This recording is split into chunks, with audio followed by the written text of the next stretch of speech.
1970년입니다. 대한민국이 단 한 번도 협상 테이블을 먼저 팍 차고 일어난 적이 없었던 세월이 무려 70년입니다. 미국이 숫자를 내밀면 한국은 언제나 받아들였습니다. 그것이 세계가 알던 질서였고 누구도 의심하지 않았습니다. 그런데 그날 대한민국 대표단이 조용히 일어섰습니다. 짐을 챙겼습니다. 그리고 문을 닫고 나갔습니다. 방위비 480% 인상을 요구하던 미국 협상팀은 그 자리에서 아무 말도 하지 못했습니다. 25년 경력의 국방부 고문이 생전 처음으로 손을 떨었습니다. 과연 그날 협상장 안에서 무슨 일이 벌어진 것일까요? 그 전에 잠깐 구독과 좋아요는 다음 영상 제작에 큰 힘이 됩니다.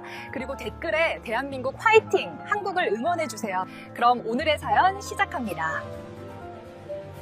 저는 브래드 콜버트입니다. 미국 워싱턴 DC에서 태어나고 자란 사람이죠. 조지타운 대학교에서 국제안보학을 전공했고 졸업과 동시에 미 국방부에 입부했습니다. 그때가 1999년이었으니 올해로 꼭 25년이 됩니다. 긴 세월입니다. 돌이켜보면 그 25년이 어떻게 지나갔는지 모르겠습니다. 젊은 시절 저는 세상을 바꾸겠다는 야망이 있었습니다. 국제안보라는 분야에서 미국의 이익을 지키고 동맹관계를 강화하고 세계 평화에 기여하겠다는 포부였습니다. 25살에 저는 눈이 반짝이는 젊은이였습니다. 국방부 청사에 처음 출근하던 날 넥타이를 반듯하게 매고 거울 앞에 서서 제 자신에게 다짐했습니다. 이 나라를 위해 세계를 위해 옳은 일을 하겠다고. 그러나 세월이 흐르면서 그 야망은 어느새 루틴으로 바뀌었습니다. 매일 같은 시간에 출근하고 매일 같은 방식으로 보고서를 읽고 매일 같은 논리로 협상에 임하는 것이 당연한 일상이 됐습니다. 초심이 언제 사라졌는지조차 알지 못했습니다. 그것이 25년이라는 세월의 힘이었습니다. 그 세월 동안 저는 나토 방위비 협상, 주일 미군 분담금 조정, 그리고 수차례의 한미 방위비 협상에 직간접적으로 관여해왔습니다. 지금은 조지타운 대학교 국제안보학과 겸임교수로도 활동하고 있습니다. 스스로 말하기 민망하지만 이 분야에서 저를 모르는 사람은 많지 않습니다. 학술지에 논문을 발표하고 의회 청문회에서 증언하고 주요 방위 정책 결정에 자문을 제공해왔습니다. 워싱턴 DC 안에서 제 이름 썩 자는 협상 전문가의 대명사처럼 여겨졌습니다. 동료들은 저를 두고 말했습니다. 콜버트는 협상 테이블에서 태어난 사람이라고.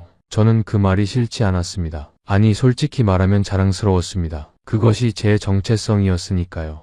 저는 데이터를 믿는 사람입니다. 감정이 아니라 수치, 명분이 아니라 실리, 관계가 아니라 구조를 봅니다. 그것이 제가 25년간 이 자리를 지켜온 방식이었고 저는 그 방식이 옳다고 확신했습니다. 협상 테이블에서 눈물을 흘리는 상대방을 보면서도 저는 눈 하나 깜짝하지 않았습니다. 그것이 전술일 수도 있고 진심일 수도 있었지만 어느 쪽이든 숫자 앞에서는 의미가 없었습니다. 상대가 아무리 가난하다고 호소해도 아무리 억울하다고 토로해도 협상 테이블 위에 올라온 숫자만이 진실이었습니다. 저는 그렇게 믿었습니다. 오랫동안, 너무나 오랫동안 그렇게 믿었습니다. 그 믿음이 얼마나 불완전한 것이었는지, 얼마나 많은 것을 놓치게 했는지 저는 한국이 협상장을 팍차고 나가기 전까지 전혀 알지 못했습니다. 매일 새벽 5시 저는 워싱턴 DC 자택 서재에 앉아 국제안보 브리핑을 검토하는 것으로 하루를 시작했습니다. 커피 한 잔, 두꺼운 파일 하나, 그리고 적막한 새벽 공기. 그것이 제 일상이었습니다. 아내는 그 시간에 아직 잠들어 있었습니다. 저는 아내를 깨우지 않으려 조심하며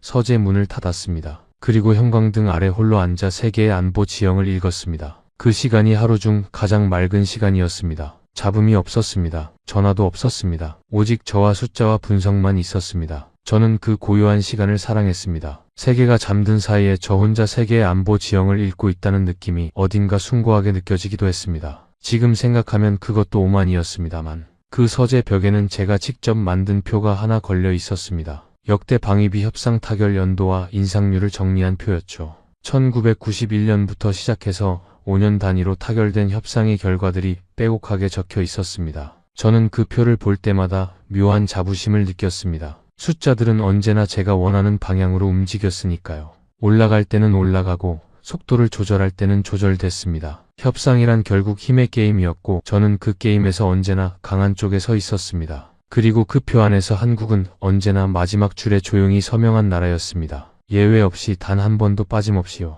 저는 그 일관성이 한국의 덕목이라고 생각했습니다. 믿을 수 있는 나라, 계산 가능한 나라라고. 얼마나 오만한 착각이었는지 그때는 몰랐습니다. 솔직히 말씀드리겠습니다. 저는 한국을 대단하게 생각한 적이 없었습니다. 물론 표면적으로는 중요한 동맹국이라고 말했습니다. 그것은 공식적인 언어였으니까요.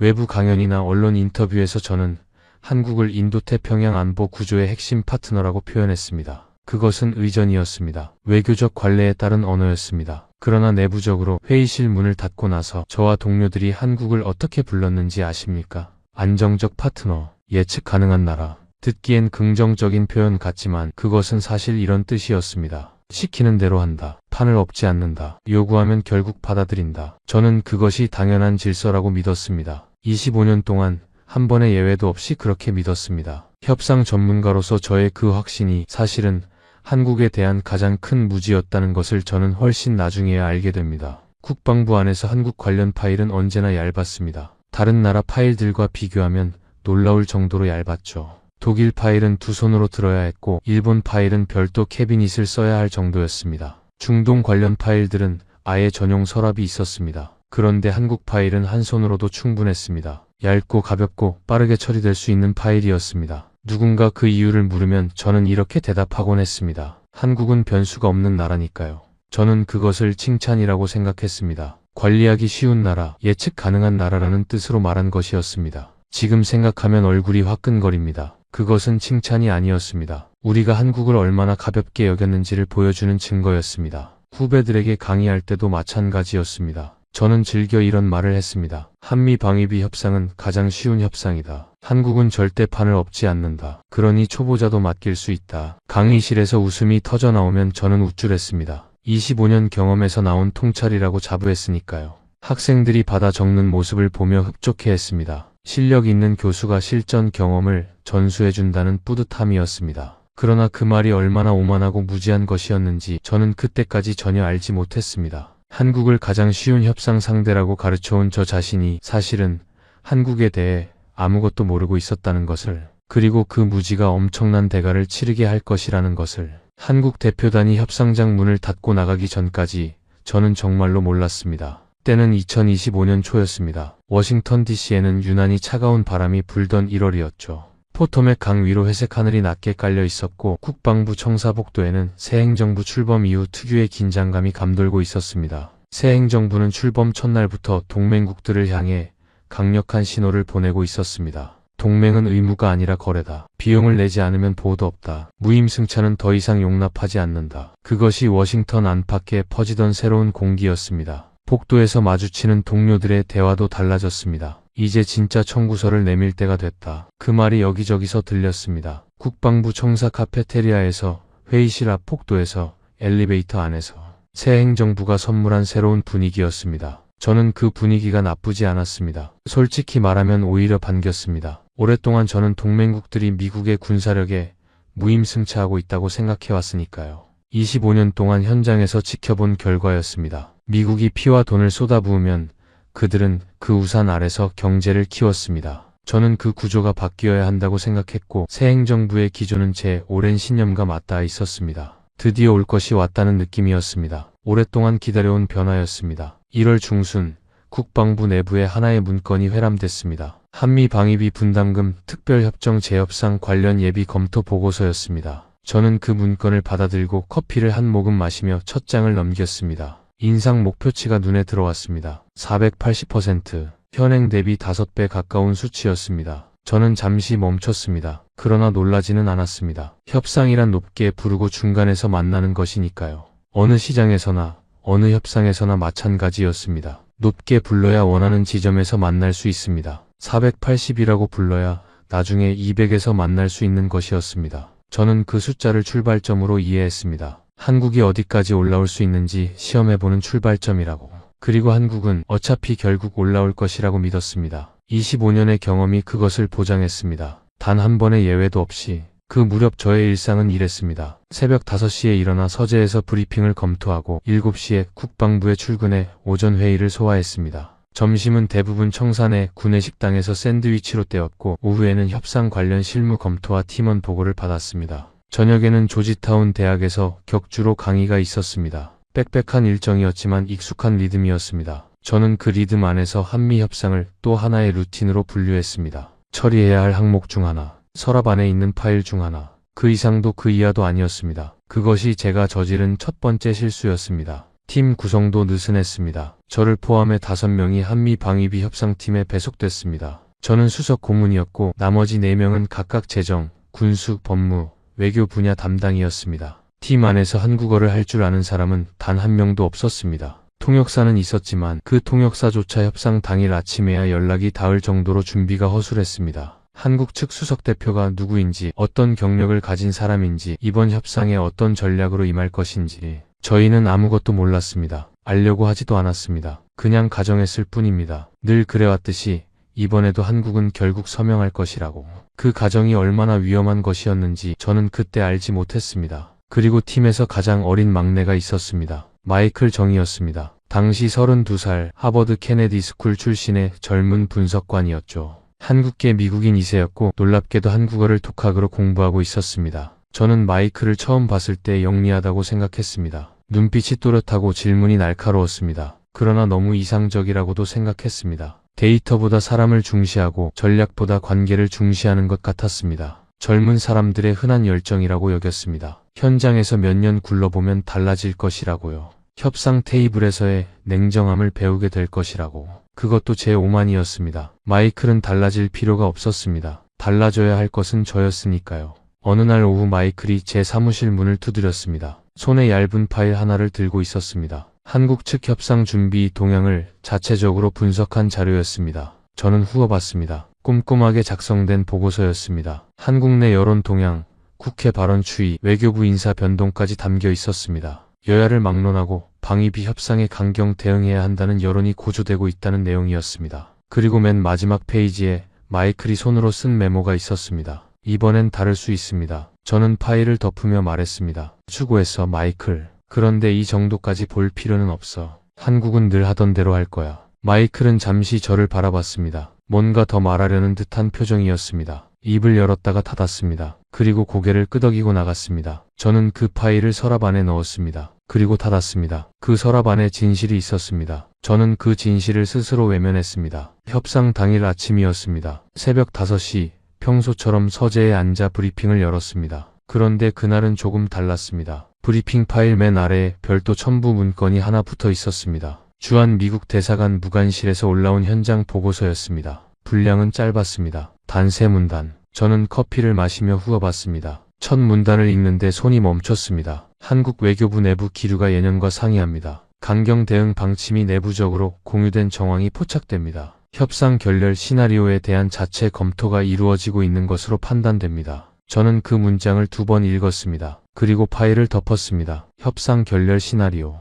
저는 속으로 피식 웃었습니다. 현장 무관이 과민 반응을 한 것이라고 생각했습니다. 현장에 오래 있다 보면 별것도 아닌 것을 크게 보는 경향이 생기니까요. 저는 그 보고서를 브리핑 파일 사이에 끼워 넣고 자리에서 일어났습니다. 그 결정이 제 인생 최대의 실수였습니다. 출근길에 마이클에게서 문자가 왔습니다. 짧은 문장이었습니다. 박사님, 오늘 협상 전에 잠깐 드릴 말씀이 있습니다. 저는 로비에서 마이클을 만났습니다. 마이클은 손에 출력물 몇 장을 들고 있었습니다. 한국 주요 일간지 기사들을 번역한 것이었습니다. 방위비 협상 관련 사설과 칼럼들이었죠. 마이클이 말했습니다. 박사님, 한국 내 여론이 심상치 않습니다. 여야를 가리지 않고 강경 대응을 요구하고 있습니다. 심지어 야당도 이번만큼은 정부 입장을 지지하고 있습니다. 이번엔 정말 다를 수 있다고 생각합니다. 마이클의 목소리에는 긴박함이 있었습니다. 진심이 담겨 있었습니다. 저는 출력물을 받아들며 고개를 끄덕였습니다. 알겠어, 마이클.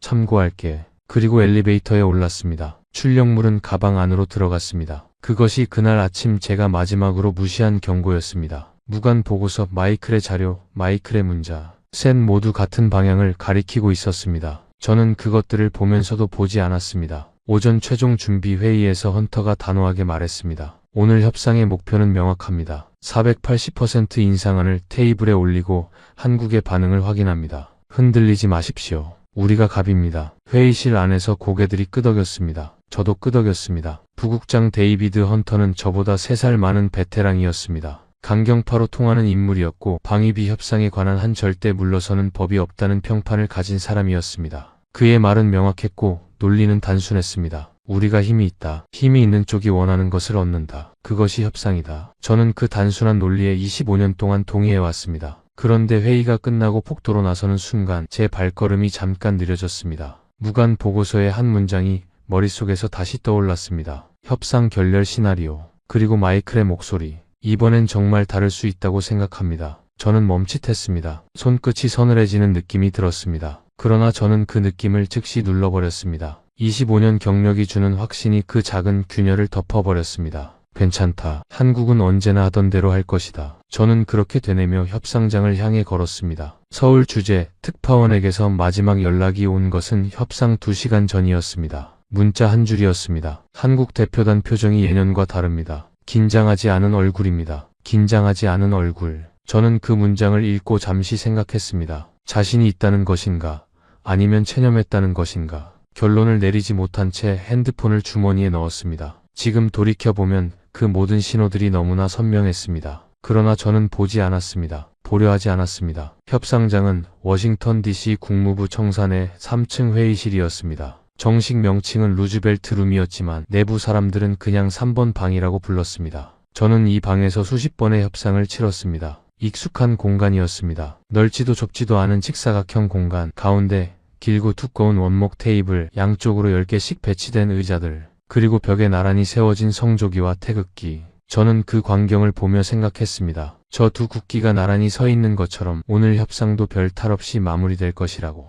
그것이 제가 그 방에 들어설 때마다 했던 생각이었습니다. 언제나 별 탈 없이 끝났으니까요. 한국 대표단이 입장한 것은 오전 10시 정각이었습니다. 저는 미국 측 자리에 앉아 그들이 들어오는 것을 바라봤습니다. 5명이었습니다. 모두 짙은색 정장 차림이었고 표정은 일제히 고요했습니다. 수석 대표는 맨 앞에 섰습니다. 나중에 알게 된 이름이지만 그가 윤석훈이었습니다. 당시 외교부 방위비 협상 수석 대표로 발령된 지 석 달이 된 인물이었죠. 키가 크지 않았습니다. 목소리도 크지 않을 것 같았습니다. 그러나 걸음걸이가 달랐습니다. 서두르지 않았습니다. 흔들리지 않았습니다. 마치 이 방에 얼마나 오래 있을지 이미 알고 있는 사람처럼 정확히 필요한 만큼만 걸었습니다. 저는 그 걸음걸이를 보면서 처음으로 미세한 위화감을 느꼈습니다. 뭔가 다르다. 그러나 그것도 순간이었습니다. 저는 그 느낌을 무시했습니다. 인사가 끝나고 양측이 자리에 앉았습니다. 통역사들이 이어폰을 점검했습니다. 물잔이 채워졌습니다. 헌터가 제 옆에 앉으며 조용히 말했습니다. 브래드, 오늘 우리가 주도합니다. 저는 고개를 끄덕였습니다. 회의실 안에 잠시 정적이 흘렀습니다. 그 정적은 길지 않았습니다. 그러나 지금 생각하면 그 짧은 정적이 폭풍 전의 고요였습니다. 헌터가 자료를 펼치며 입을 열었습니다. 목소리는 담담했지만 내용은 강경했습니다. 주한미군 추둔 비용, 전략 자산 운용 경비,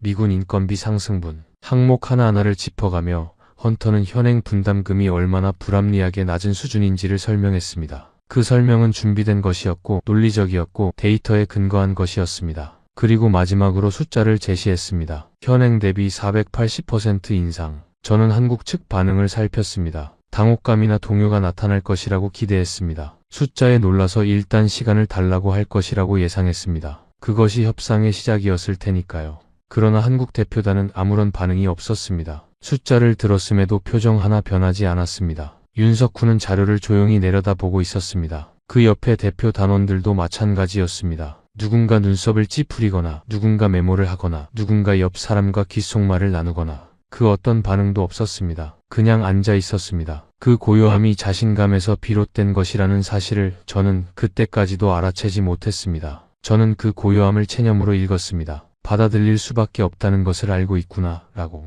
지금 생각하면 얼마나 오만한 독해였는지 모릅니다. 잠시 후 윤석훈이 고개를 들었습니다. 저는 무의식적으로 몸을 앞으로 기울였습니다. 윤석훈이 입을 열었습니다. 목소리는 낮고 조용했습니다. 그러나 단어 하나하나가 또렷했습니다. 통역사의 목소리가 뒤따랐습니다. 우리는 이 수치를 받아들일 수 없습니다. 그것이 전부였습니다. 짧았습니다. 그러나 그 짧은 문장이 회의실 공기를 완전히 바꿔버렸습니다. 저는 순간 호흡이 멈추는 것을 느꼈습니다. 심장이 한 박자 쉬었습니다. 받아들일 수 없다. 25년 경력 동안 한국 측에서 들어본 적 없는 말이었습니다. 헌터가 즉각 말을 받았습니다. 준비된 반론이었습니다. 미국의 안보 기여, 해구산 제공, 주한미군 존재의 억제력 하나씩 꺼내놓았습니다. 논리적이었고 설득력 있었습니다. 적어도 저는 그렇게 생각했습니다. 그러나 윤석훈은 그 말을 듣는 내내 자료를 덮고 있었습니다. 더 이상 펼치지 않았습니다. 노트에 무언가를 적지도 않았습니다. 그냥 앉아서 들었습니다. 그 행동이 무엇을 의미하는지 저는 직감적으로 알아차리기 시작했습니다. 이 사람은 설득될 준비가 되어 있지 않다. 협상을 계속할 생각이 없다. 그러나 믿고 싶지 않았습니다. 믿을 수가 없었습니다. 헌터의 발언이 끝난 뒤 다시 정적이 흘렀습니다. 이번 정적은 달랐습니다. 훨씬 무거웠습니다. 회의실 안에 공기가 달라진 것이 느껴졌습니다. 윤석훈이 옆 대표 단원들과 짧게 눈빛을 교환했습니다. 말 한마디 없이 눈빛만 교환했습니다. 그리고 한국어로 나지막이 몇 마디를 나눴습니다. 통역사가 그 내용을 전달하지 않았습니다. 저는 마이클을 바라봤습니다. 마이클의 얼굴이 굳어 있었습니다. 마이클은 한국어를 알아들을 수 있었습니다. 그 눈빛이 무언가를 말하고 있었습니다. 좋지 않은 무언가를. 저는 마이클에게 작은 목소리로 물었습니다. 뭐라고 했어? 마이클이 조용히 답했습니다. 그냥 나갑시다 라고 했습니다. 그 순간이었습니다. 윤석훈이 자리에서 일어섰습니다. 천천히 그러나 망설임 없이 나머지 한국 대표 단원들이 차례로 따라 일어섰습니다. 누군가 가방을 들었습니다. 누군가 자료를 챙겼습니다. 소리가 없었습니다. 서두름이 없었습니다. 분노도 없었습니다. 그저 준비된 사람들이 준비된 행동을 하는 것이었습니다. 저는 그 모습을 앉은 채로 바라봤습니다. 몸이 움직이지 않았습니다. 일어나서 뭔가 말해야 한다는 것을 알았지만 다리에 힘이 들어가지 않았습니다. 입이 열리지 않았습니다. 윤석훈이 테이블 끝에서 잠깐 멈췄습니다. 미국 측을 향해 고개를 가볍게 숙였습니다. 예의 바른 인사였습니다. 그러나 그 안에는 어떤 여지도 없었습니다. 타협의 여지도 재고의 여지도 머뭇거림도 없었습니다. 모든 것이 이미 결정된 사람의 고개 숙임이었습니다. 그리고 한국 대표단은 문을 향해 걸어갔습니다. 발걸음 소리가 회의실 바닥을 울렸습니다. 하나, 둘, 셋, 넷, 다섯. 저는 그 소리를 들으며 생각했습니다. 이것은 발걸음 소리가 아니다. 25년 동안 내가 쌓아온 모든 확신이 무너지는 소리다. 내가 옳다고 믿어온 모든 것들이 바닥으로 떨어지는 소리다. 문이 닫혔습니다. 회의실에 정적이 내려앉았습니다. 저는 테이블 위에 놓인 제 손을 내려다봤습니다. 손이 떨리고 있었습니다. 생전 처음이었습니다. 협상 테이블에서 손이 떨린 것이 25년 동안 저는 어떤 상황에서도 손이 떨린 적이 없었습니다. 그런데 지금 떨리고 있었습니다. 멈추려 했습니다. 멈추지 않았습니다. 헌터가 옆에서 낮게 욕설을 내뱉었습니다. 그것이 그 자리에서 나온 첫 번째 반응이었습니다. 누군가 황급히 핸드폰을 꺼내 본국에 전화를 걸기 시작했습니다. 회의실 안이 갑자기 소란스러워졌습니다. 그러나 저는 움직이지 않았습니다. 그 자리에 앉아 닫힌 문을 바라봤습니다. 70년 동맹 역사에서 이런 일은 없었습니다. 단 한 번도요. 그리고 저는 그 순간 깨달았습니다. 우리가 완전히 틀렸다는 것을. 한국을 가장 쉬운 협상 상대라고 가르쳐온 제가 사실은 한국에 대해 아무것도 모르고 있었다는 것을. 마이클이 조용히 제 앞으로 종이 한 장을 밀었습니다. 아까 한국 대표단이 나눈 말을 메모한 것이었습니다. 딱 4글자였습니다. 그냥 나갑시다. 저는 그 종이를 손에 쥐고 오래 바라봤습니다. 손이 계속 떨렸습니다. 전화기가 쉬지 않고 울리기 시작한 것은 그로부터 5분도 채 지나지 않아서였습니다. 워싱턴 DC 국방부 본청에서였습니다. 그 다음은 브뤼셀에서 걸려온 나토 사무국 연락이었습니다. 도쿄 주재 미국 대사관에서도 연락이 왔습니다. 소식이 얼마나 빠르게 퍼졌는지 가늠이 됐습니다. 저는 화장실로 갔습니다. 아무도 모르게 자리를 빠져나왔습니다. 차가운 물을 틀었습니다. 양손으로 물을 받아 얼굴에 끼얹었습니다. 거울을 봤습니다. 제 얼굴이 거기 있었습니다. 57세 남자의 얼굴. 25년 경력의 협상 전문가. 조지타운 대학 겸임 교수.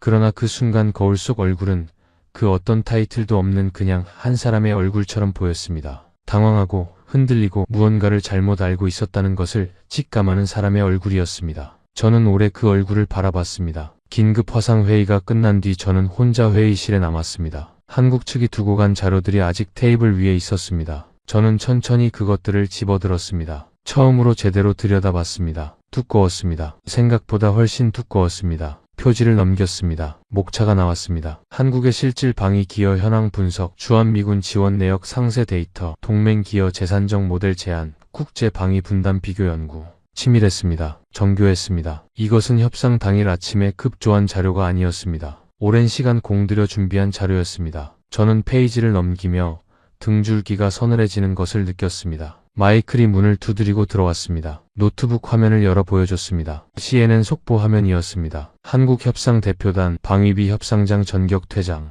70년 한미 동맹 사상 초유의 사태. 그 옆으로 BBC, 로이터, 블룸버그가 동시에 같은 소식을 쏟아내고 있었습니다. 마이클이 말했습니다. 박사님, 우리가 잘못 읽었을 수도 있습니다. 한국을 처음부터 다시 읽어야 할 수도 있습니다. 저는 그 말을 들으며 눈을 감았습니다. 25년 만에 처음으로 그 말을 인정해야 한다는 것이 느껴졌습니다. 서울발 기사 하나가 마이클의 화면에 떴습니다. 마이클이 제목을 번역해줬습니다. 대한민국은 더 이상 굴복하지 않는다. 저는 그 문장을 천천히 되뇌었습니다. 대한민국은 더 이상 굴복하지 않는다. 짧은 문장이었습니다. 그러나 그 안에 담긴 무게가 그제야 저에게 온전히 전달됐습니다. 다음 날 아침 국방부 본청에서 긴급 대책회의가 소집됐습니다. 헌터가 앞에 서서 수습 방안을 발표했습니다. 한국에 대한 경제적 압박 카드 검토, 주한미군 감축 가능성 시사, 한국산 제품에 대한 관세 연계 검토. 저는 고개를 끄덕이지 않았습니다. 손을 들었습니다. 압박은 통하지 않습니다. 우리는 접근법을 바꿔야 합니다. 회의실 안이 순간 조용해졌습니다. 헌터가 저를 바라봤습니다. 차갑고 날카로운 눈빛이었습니다. 그는 천천히 말했습니다. 콜버트, 우리가 물러서면 다른 동맹국들도 다 따라합니다. 그게 더 큰 문제입니다. 저는 말을 이었습니다. 한국이 요구하는 것이 무엇인지 우리는 정확히 알고 있습니까?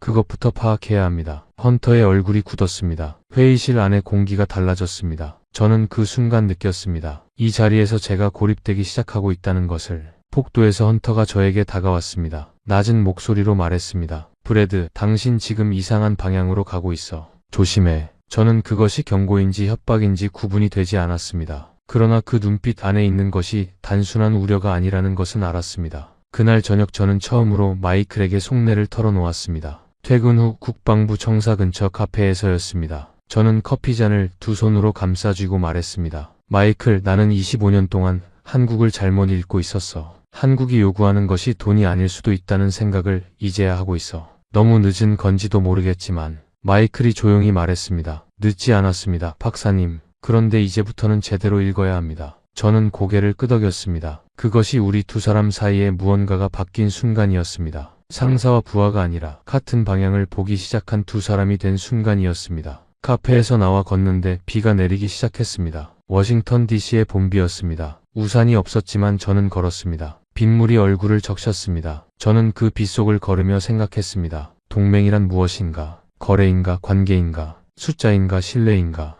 저는 평생 전자를 믿어왔습니다. 그런데 한국은 후자를 요구하고 있었습니다. 그리고 그 요구는 틀리지 않았습니다. 빗속을 걸으며 저는 그날 밤 처음으로, 진짜 처음으로 한국에 대해 공부하기로 마음먹었습니다. 제대로 처음부터. 비공식 접촉을 시도한 것은 그로부터 며칠 뒤였습니다. 워싱턴 DC 내 한국 측 인사들과 간접적으로 연결된 학계 채널을 통해 조심스럽게 접근했습니다. 저는 메시지를 전달했습니다. 비공식적으로 대화할 의향이 있다는 내용이었습니다. 사흘이 지났습니다. 답이 오지 않았습니다. 이틀이 더 지났습니다. 이번에도 답이 없었습니다. 그리고 일주일이 지난 어느 날 오전 한국 외교부가 공식 입장을 발표했습니다. 마이클이 번역해서 가져온 내용은 짧고 명확했습니다. 대한민국은 비공식 채널을 통한 협의 요청에 응하지 않습니다. 향후 모든 협상은 공식 외교 채널을 통해서만 진행될 것입니다. 저는 그 문장을 읽으며 입술이 굳었습니다. 한국은 비공식 접촉조차 거부한 것이었습니다. 모든 것을 공식적으로, 대등하게, 투명하게 하겠다는 선언이었습니다. 상황이 더 꼬인 것은 그 직후였습니다. 제가 비공식 채널을 통해 한국 측에 접촉을 시도했다는 사실이 내부에 알려졌습니다. 헌터가 그것을 알고 있었습니다. 헌터는 저를 자신의 사무실로 불렀습니다. 문을 닫고 나서 말했습니다. 브래드, 당신 지금 권한 밖의 행동을 하고 있어. 다시 한번 경고하는 거야. 저는 그 눈빛 안에 있는 것이 단순한 경고가 아니라는 것을 느꼈습니다. 헌터 뒤에는 방산업계 이해관계가 얽혀 있었습니다. 한국에 대한 강경 압박이 유지될수록 이득을 보는 세력이 있었습니다. 그리고 헌터는 그 세력과 연결된 사람이었습니다. 저는 나중에야 그것을 알게 됩니다. 며칠 뒤 언론에 기사가 하나 실렸습니다. 미국 협상팀 내부에서 한국에 대해 유화적인 접근을 주장하는 인물이 있으며 이것이 협상 전략의 혼선을 빚고 있다는 것이었습니다. 실명은 거론되지 않았습니다. 그러나 국방부 안에서 그 기사를 읽은 사람들은 누구를 가리키는 것인지 알았습니다. 저는 그날 폭도에서 몇몇 동료들의 시선이 달라졌다는 것을 느꼈습니다. 제가 고립되고 있었습니다. 25년 동안 이 조직 안에서 인정받으며 살아온 사람에게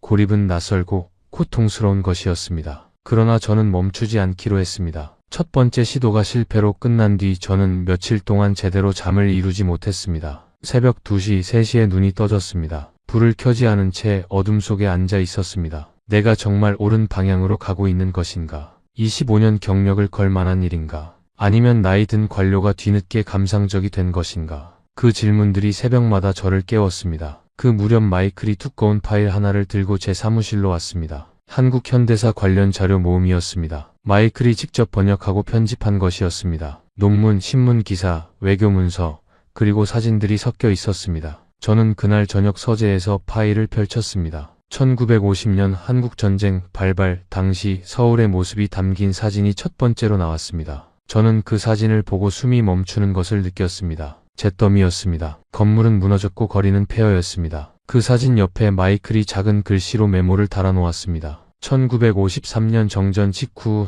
한국의 국내 총생산은 67달러였습니다. 당시 세계 최빈국 수준이었습니다. 저는 그 숫자를 읽으며 멈췄습니다. 67달러. 아프리카 최빈국들과 비교해도 낮은 수준이었습니다. 그 숫자가 현재 세계 10위 경제 대국과 같은 나라의 이야기라는 것이 믿기지 않았습니다. 페이지를 계속 넘겼습니다. 1960년대 한국 공장 사진이었습니다. 여성 노동자들이 빼곡히 앉아 무언가를 조립하고 있었습니다. 마이클의 메모가 달려 있었습니다. 이 시기 한국 노동자들의 평균 노동시간은 하루 14시간이었습니다. 살아남기 위한 선택이었습니다. 저는 그 메모를 읽으며 손가락이 굳는 것을 느꼈습니다. 1970년대 경부고속도로 건설 현장, 1980년대 포항제철 완공 사진, 1990년대 반도체 공장 내부, 그리고 2000년대 서울 야경. 저는 그 사진들을 순서대로 바라봤습니다. 잿더미에서 야경까지. 그 사이의 시간이 반세기였습니다. 숫자는 머리로 받아들이지만 사진은 가슴으로 받아들였습니다. 그리고 파일 중간쯤에서 사진 한 장이 나왔습니다. 저는 그 사진을 보고 손이 멈췄습니다. 한국전쟁 직후 촬영된 것으로 보이는 사진이었습니다. 고아원 앞마당에 아이들이 줄지어 서 있었습니다.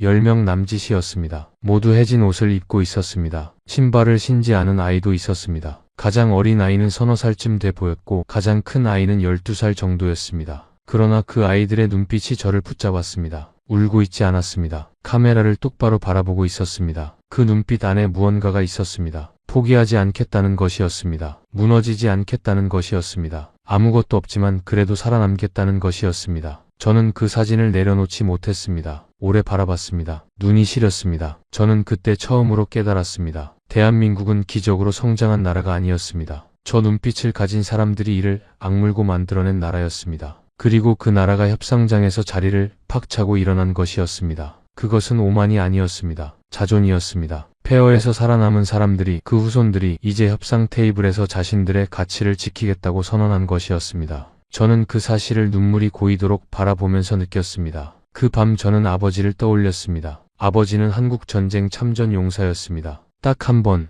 제가 12살이던 여름날 저녁 아버지가 말한 적이 있었습니다. 그 나라 사람들은 강하다. 무서울 만큼 강하다. 그리고 더 이상 말하지 않았습니다. 아버지는 전쟁 이야기를 좋아하지 않으셨습니다. 그러나 그날 그 한마디만큼은 하셨습니다. 저는 서재 책장에서 아버지 유품들이 들어있는 서랍을 열었습니다. 군번줄, 낡은 사진 몇 장, 그리고 얇은 수첩 하나. 저는 그 수첩을 꺼냈습니다. 아버지가 한국전쟁 당시 현장에서 직접 쓴 것이었습니다. 낡아서 글씨가 흐릿했습니다. 저는 형광등 불빛에 수첩을 가까이 대고 읽었습니다. 날짜와 지명들이 적혀 있었습니다. 낙동강, 인천, 서울. 그리고 중간중간에 짧은 문장들이 있었습니다. 저는 한 문장에서 멈췄습니다. 이 사람들은 절대 포기하지 않는다. 우리보다 더 가진 것이 없는데 우리보다 더 강하다. 저는 그 문장을 읽고 오래 앉아 있었습니다. 아버지 수첩을 안고 눈물이 흘렀습니다. 57세의 남자가 새벽 서재에서 혼자 울었습니다. 그것이 부끄럽지 않았습니다. 그것은 부끄러운 눈물이 아니었습니다. 오랫동안 보지 못했던 것을 뒤늦게 보게 된 사람의 눈물이었습니다. 저는 수첩을 가슴에 안은 채로 그 문장 아래 작은 글씨로 적었습니다. 나도 포기하지 않겠습니다, 아버지.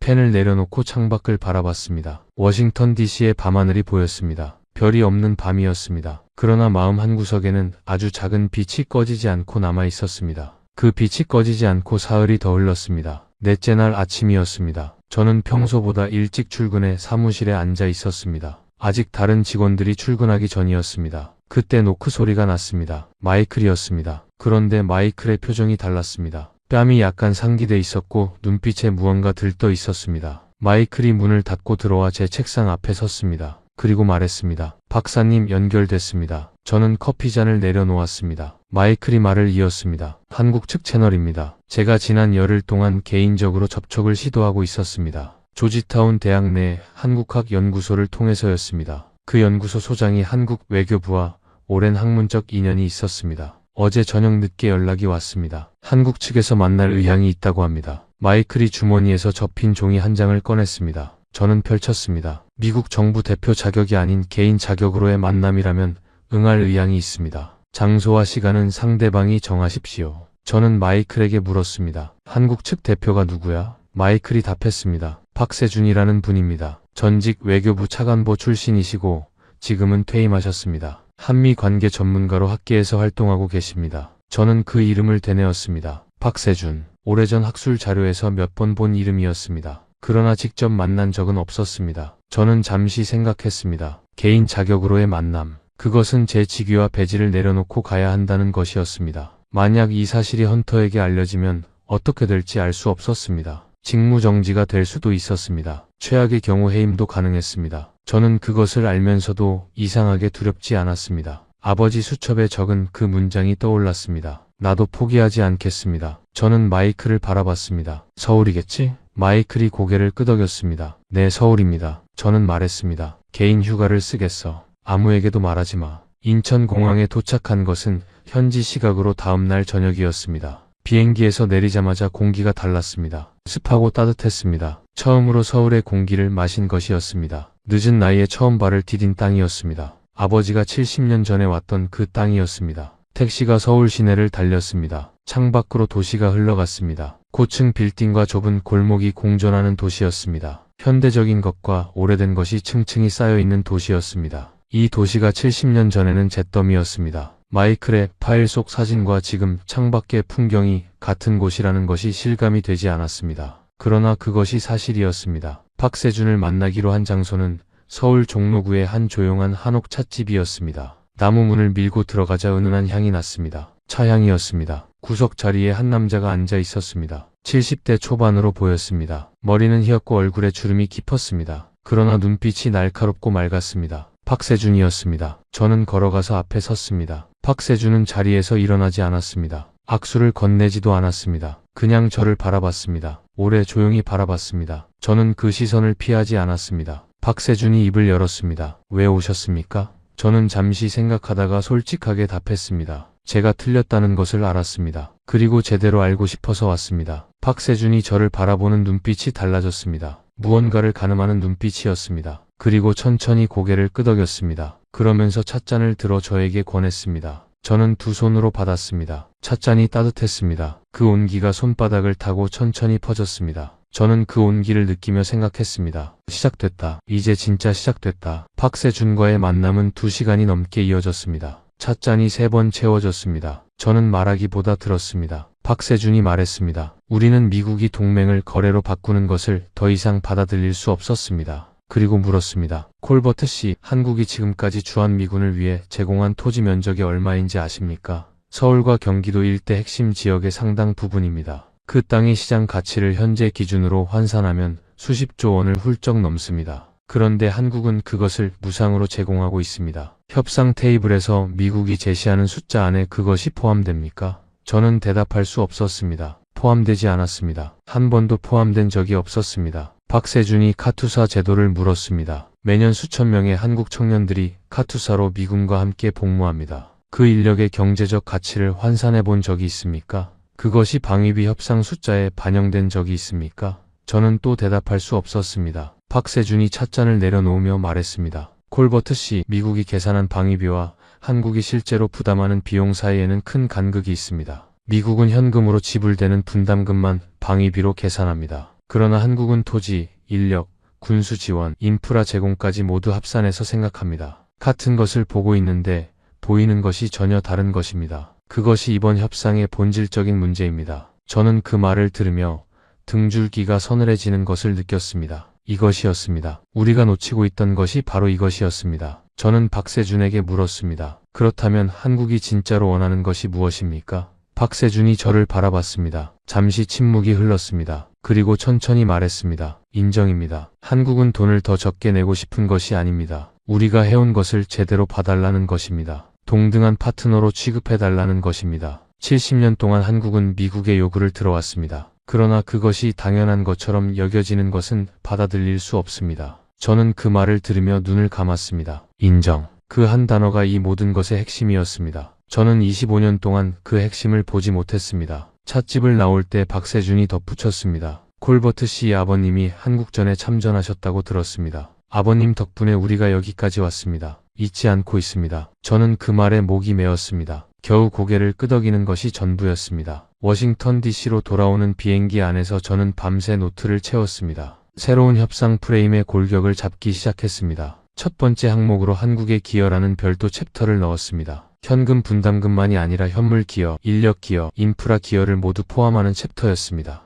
두 번째 항목은 상호 의존성 분석이었습니다. 세 번째 항목은 동반 기여 조정 메커니즘이었습니다. 일방적인 인상이 아니라 양국이 합의한 기준에 따라 함께 조정해 나가는 구조였습니다. 공항에 도착하자마자 마이크를 만났습니다. 우리가 완전히 잘못된 언어로 대화하고 있었어. 처음부터 다시 써야 해. 마이클이 말했습니다. 제가 오늘 밤 초안을 작성하겠습니다. 사흘 뒤 마이클이 총 47페이지의 초안을 가져왔습니다. 레이첼 황이 합류의 데이터를 재검증하고 보강했습니다. 문서 제목은 동맹의 재정에 대등한 기여에 기반한 한미 방위 협력 새 프레임 제안이었습니다. 저는 문서 표지 안쪽에 아버지 부대 번호를 적었습니다. 미 육군 제7보병사단. 그러나 헌터가 제 비밀 서울 방문과 비공식 채널 운영을 공식 폭로했습니다. 인사국장실에서 직무정지 통보서를 받아들고 저는 아무 말도 할 수 없었습니다. 25년 경력에서 처음 있는 일이었습니다. 국장실을 나오는데 폭도에서 헌터가 말했습니다. 브래드 이제 그만해.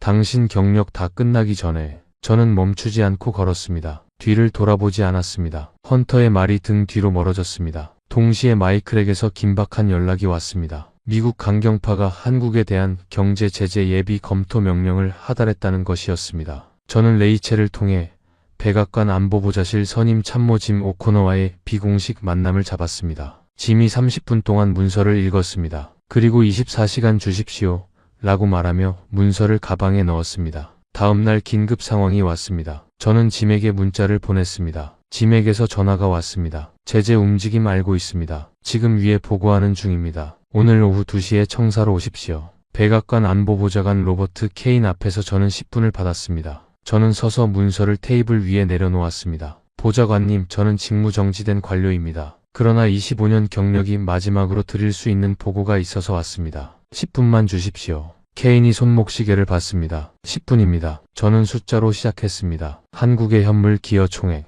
토지가치, 인력가치, 군수지원가치. 케인의 눈빛이 달라졌습니다. 그리고 마지막 1분이 남았을 때 저는 숫자를 내려놓았습니다. 보좌관님, 한국이 협상장을 나간 것은 돈 때문이 아닙니다. 70년 동안 동맹을 지켜온 나라가 거래 상대로 취급받는 것에 대한 거부였습니다. 그런 나라에 경제 제재를 가하는 것은 동맹을 잃는 것입니다. 숫자를 얻는 것이 아닙니다. 케인이 문서를 손에 들며 말했습니다. 24시간 주십시오. 저는 고개를 숙였습니다. 감사합니다. 문을 향해 걸어가는데 케인이 말했습니다. 콜버트 씨. 저는 멈추고 돌아봤습니다. 케인이 문서를 바라보며 말했습니다. 잘 오셨습니다. 저는 그 말을 듣고 폭도로 나왔습니다. 심장이 터질 듯이 뛰고 있었습니다. 손이 떨렸습니다. 그러나 이번에는 두려움의 떨림이 아니었습니다. 모든 것을 다했다는 사람의 떨림이었습니다. 24시간 뒤 오후 2시 반, 짐에게서 전화가 왔습니다. 제재 명령이 철회됩니다. 그리고 새로운 협상 프레임을 채택하는 방향으로 검토하겠다는 답이 왔습니다. 저는 핸드폰을 내려놓고 의자에 등을 기댔습니다. 천장을 바라봤습니다. 가슴 안에서 무언가가 천천히 풀리는 것이 느껴졌습니다. 오랫동안 단단하게 조여있던 것이 서서히 풀리는 느낌이었습니다. 눈물이 고였습니다. 참지 않았습니다. 사무실 안에 혼자 있었고 57세의 남자가 의자에 앉아 울어도 괜찮았습니다. 저는 오래 울었습니다. 마이클에게 문자를 보냈습니다. 한 줄이었습니다. 됐어. 마이클의 답이 왔습니다. 역시 한 줄이었습니다. 알겠습니다. 그리고 잠시 후 두 번째 문자가 왔습니다. 감사합니다, 박사님.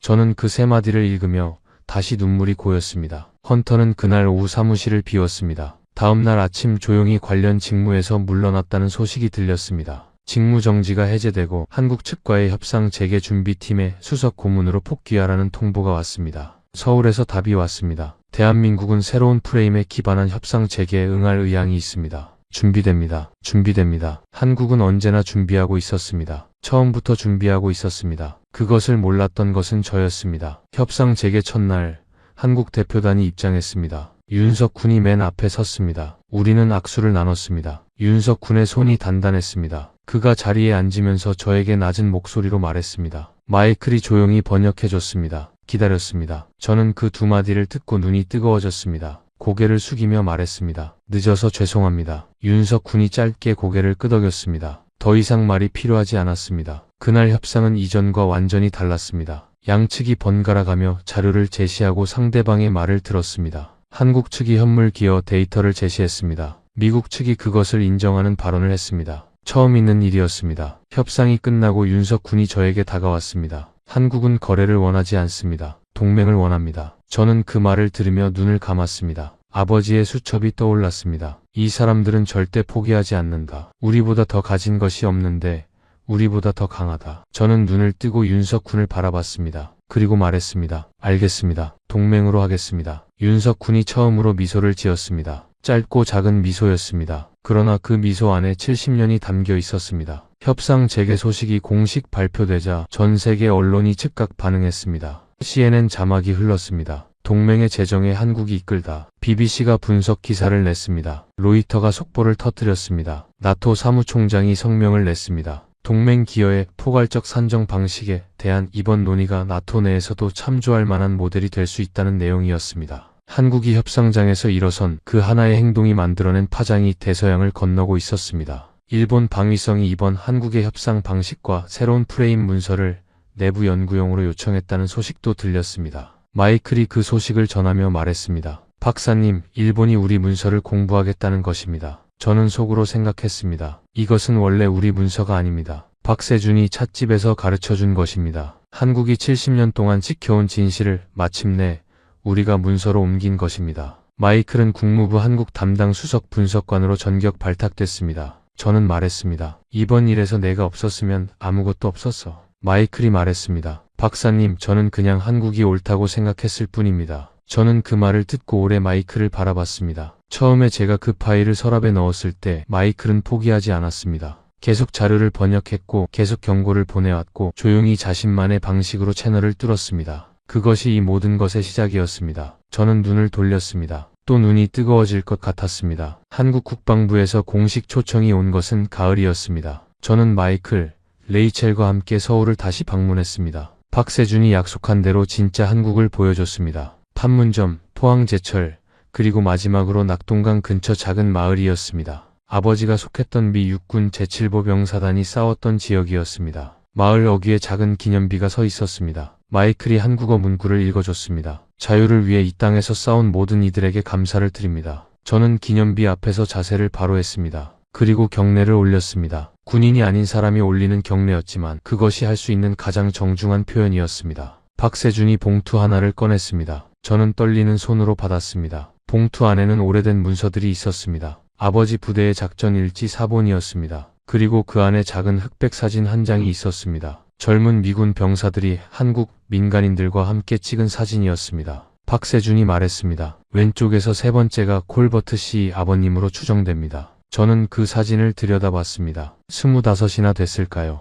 젊은 얼굴이었습니다. 그러나 그 눈빛이 낯설지 않았습니다. 아버지였습니다. 눈물이 흘렀습니다. 이번에는 참지 않았습니다. 박세준이 조용히 말했습니다. 당신 아버님 덕분에 우리가 여기까지 왔습니다. 그리고 당신 덕분에 우리가 동맹을 다시 세웠습니다. 부자가 함께 이 땅에 기여한 것입니다. 마을 할머니 한 분이 나오셨습니다. 80대 중반으로 보이는 분이었습니다. 마이클이 통역해줬습니다. 할머니가 말씀하셨습니다. 그때 미군들이 우리 마을을 지켜줬습니다. 우리 가족이 살 수 있었던 것은 그 사람들 덕분입니다. 고맙습니다. 할머니가 주름진 손으로 제 손을 잡으셨습니다. 아무 말 없이 그냥 잡으셨습니다. 그 손이 따뜻했습니다. 저는 그 손의 온기를 느끼며 생각했습니다. 이것이었습니다. 동맹의 진짜 의미가 이것이었습니다. 숫자도 아니고 문서도 아니고 이 손의 온기였습니다. 협상 전문가로 25년을 살아온 저에게 한국이 마지막으로 가르쳐준 것이 바로 이것이었습니다. 서울에서의 마지막 밤, 박세준이 한강변 식당으로 우리를 초대했습니다. 삼겹살이 가득한 상이 차려졌습니다. 박세준이 직접 고기를 구웠습니다. 연기가 피어올랐습니다. 마이클이 소주를 따랐습니다. 넷이서 잔을 들었습니다. 박세준이 말했습니다. 건배사는 콜버트 씨가 하십시오.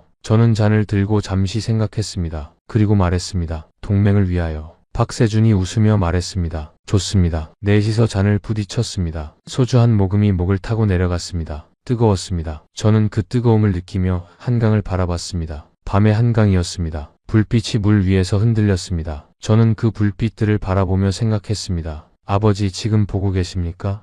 당신이 지킨 이 강 앞에서 제가 앉아 있습니다. 이제 우리는 진짜 동맹입니다. 아버지가 꿈꿨을 그 동맹이 됩니다. 서울에서 돌아온 뒤 저는 달라졌습니다. 서재를 바꿨습니다. 벽에 걸려있던 역대 방위비 협상 타결 연도표를 내렸습니다. 그 표는 25년 동안 제 자부심의 상징이었습니다. 그러나 이제 그것이 무엇을 상징하는지 알게 됐습니다. 상대를 얼마나 오래 오해했는가의 기록이었습니다. 저는 그 표를 말아서 서랍 안에 넣었습니다. 그리고 빈 벽에 2개를 걸었습니다. 하나는 박세준이 선물로 준 한국 수묵화였습니다. 산과 강이 담긴 그림이었습니다. 다른 하나는 낙동강 마을에서 받은 사진이었습니다. 아버지와 한국 민간인들이 함께 찍은 그 흑백 사진이었습니다. 저는 매일 아침 그 2가지를 바라보며 하루를 시작했습니다. 조지타운 대학 강의 첫날, 저는 칠판에 썼습니다. 한국을 다시 읽으십시오. 그리고 말했습니다. 저는 25년 동안 이 강의실에서 한국은 예측 가능한 나라라고 가르쳤습니다. 틀렸습니다. 오늘부터 제대로 시작하겠습니다. 마이클은 연세대학교 한국학대학원에 지원했습니다. 그 젊은이가 제가 가져온 씨앗을 더 깊은 땅에 심으러 가는 것이었습니다. 레이첼이 이끄는 팀은 한국이 보여준 새로운 동맹 프레임을 나토와 인도태평양 동맹 구조 전반으로 확장하는 작업을 하고 있었습니다. 찻집에서 박세준이 건넨 한 가지 개념이 세계 동맹 구조를 재편하는 방향으로 확장되고 있었습니다. 아버지 기일이 돌아왔습니다. 저는 국립묘지로 갔습니다. 아버지 묘비 앞에 꿇어 앉았습니다. 가방에서 2가지를 꺼냈습니다. 하나는 서울에서 가져온 작은 도자기 찻잔이었습니다. 박세준이 선물로 준 것이었습니다. 다른 하나는 낙동강 마을 근처 땅에서 담아온 흙이었습니다. 작은 유리병 안에 담긴 흙이었습니다. 아버지가 지키려 했던 그 땅의 흙이었습니다. 저는 그 2가지를 묘비 앞에 나란히 놓았습니다. 그리고 소리내어 말했습니다. 아버지, 그 땅 잘 있습니다. 아버지가 지킨 그 나라가 이제 세계 앞에 당당히 서 있습니다. 아버지가 수첩에 적으셨던 것 맞았습니다. 그 사람들은 절대 포기하지 않더군요. 저도 포기하지 않았습니다. 아버지, 아들 맞죠? 바람이 불었습니다. 묘비 앞에 꽃잎 하나가 흔들렸습니다. 가을 햇살이 묘비 위에 따뜻하게 내려앉았습니다. 저는 그 햇살을 바라보며 생각했습니다. 아버지가 보고 있을 것이었습니다. 그리고 아마도 고개를 끄덕이고 있을 것이었습니다. 천천히 만족스럽게. 여러분, 저는 브래드 콜버트입니다. 25년을 국방부 협상 전문가로 살아온 사람입니다. 그리고 이제는 대한민국 앞에서 완전히 다른 사람이 된 사람입니다. 저는 25년 동안 한국을 몰랐습니다. 알려고 하지 않았습니다. 그냥 가정했습니다. 그 가정이 제 오만이었습니다. 그리고 그 오만이 하루 만에 무너졌습니다. 한국 대표단이 협상장 문을 닫고 나가는데 걸린 시간은 3분도 되지 않았습니다. 그러나 그 3분이 제 25년을 뒤집었습니다. 그 3분이 제가 쌓아온 모든 확신을 허물었습니다. 그리고 그 허물어진 자리에 진짜 이해가 들어섰습니다. 대한민국은 놀라운 나라입니다. 1953년 국내 총생산 67달러였던 나라가 반세기 만에 세계 10위 경제 대국이 됐습니다. 전쟁의 잿더미에서 반도체를 만들고 선박을 만들고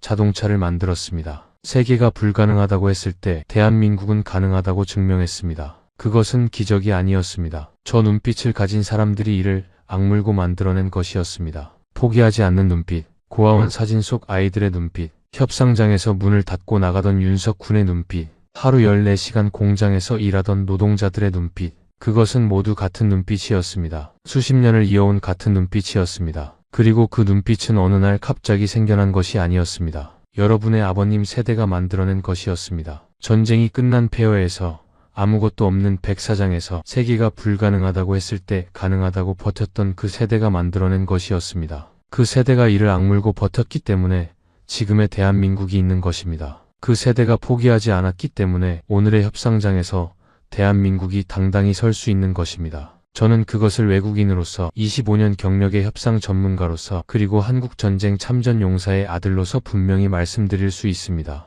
대한민국은 세계가 배워야 할 나라입니다. 그리고 그 자부심을 가지십시오. 그것은 자랑해도 되는 자부심입니다. 세계가 인정하는 자부심입니다. 저 같은 외국인이 무릎을 꿇게 만드는 자부심입니다. 제가 배운 것 중에 가장 중요한 것은 낙동강 마을 할머니의 손에서 왔습니다. 아무 말 없이 그냥 제 손을 잡아주신 그 손에서 왔습니다. 그 온기가 저에게 가르쳐준 것은 이것이었습니다. 동맹은 숫자가 아니었습니다. 사람이었습니다. 신뢰였습니다. 온기였습니다. 그리고 그 온기는 여러분 아버님 세대의 땀과 눈물과 포기하지 않는 의지로 만들어진 것이었습니다. 저는 지금도 매일 아침 서재에서 2가지를 바라보며 하루를 시작합니다. 하나는 박세준이 선물로 준 한국 수묵화입니다. 다른 하나는 아버지와 한국 민간인들이 함께 찍은 흑백 사진입니다. 그 두 가지가 매일 아침 저에게 말합니다. 잊지 말라고, 사람을 보라고, 온 길을 기억하라고. 저는 그 두 가지를 바라보며 오늘 하루도 시작합니다. 데이터가 아닌 사람으로, 숫자가 아닌 신뢰로, 전략이 아닌 이해로. 제 아버지는 수첩에 이렇게 적었습니다. 이 사람들은 절대 포기하지 않는다. 우리보다 더 가진 것이 없는데 우리보다 더 강하다. 아버지는 1950년대에 그것을 알았습니다. 저는 70년이 지나서야 알았습니다. 그러나 늦었다고 포기하지 않았습니다. 한국이 가르쳐준 것이 그것이었으니까요. 늦었어도 배우면 됩니다. 넘어져도 일어서면 됩니다. 틀렸어도 고치면 됩니다. 그것이 대한민국이 세계에 보여준 것이었고 그것이 제 인생 후반을 바꿔놓은 것이었습니다. 대한민국은 저를 더 나은 사람으로 만들어줬습니다. 데이터만 보던 사람을 보는 사람으로 만들어줬습니다. 그것이 제가 받은 가장 큰 선물이었습니다. 저는 아버지 묘비 앞에서 이렇게 말했습니다. 아버지가 총으로 지키려 했던 것을 저는 문서로 세웠습니다. 우리 부자가 함께 이 일을 한 것입니다. 그 말을 하고 나서 저는 오래 울었습니다. 그런데 그 눈물이 슬프지 않았습니다. 고마운 눈물이었습니다. 대한민국에 고마운 눈물이었습니다. 여러분에게 고마운 눈물이었습니다. 오늘 이 이야기를 들어주신 여러분께 진심으로 감사드립니다. 이 이야기가 여러분의 마음에 조금이라도 따뜻하게 닿았으면 합니다.